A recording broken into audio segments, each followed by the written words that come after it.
So hi everybody, this is Hector, and today we're going to be looking at the scapula. So let's see here. The first thing I like to see is what am I looking at. First we can identify the scapular spine, which is this big thing coming out of the scapula here. We can see that this is on the posterior side and it is leading up to the end here to this depression that is going to be where your humerus is going to attach. So we can tell that this end is going to be your lateral side. So already from those two pieces of information, we can tell that this is the left scapula.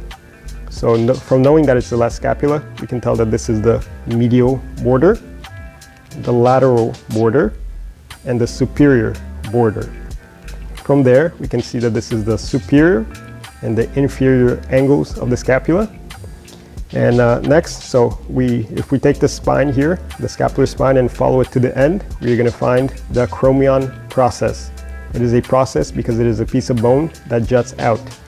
If we take the scapula and flip it, you're going to find the other process called the coracoid process. This is going to come in handy later when we're looking at muscle attachments. So if we come back to this depression, like I said, this is where your humerus is going to attach. This is called the glenoid fossa. We're going to have two other fossas that are going to be in relation to the spine.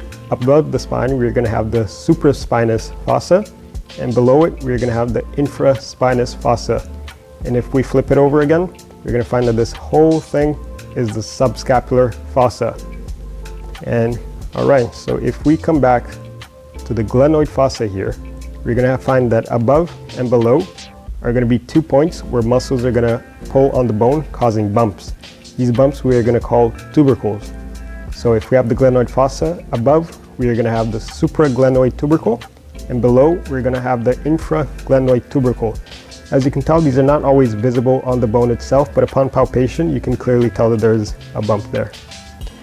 So next, the last thing to look at is that if we flip it over, up here we're going to have the scapular notch, also called the suprascapular notch.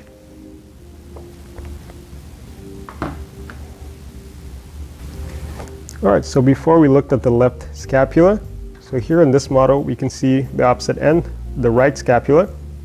Here I find this model useful because we can see the other bones and ligaments in the area and how they articulate with each other. So we can see here that the humerus is going to attach to the glenoid fossa of the scapula, and here we can see that if we follow the spine to the acromial process of the scapula, we see that it articulates with the acromial extremity of the clavicle.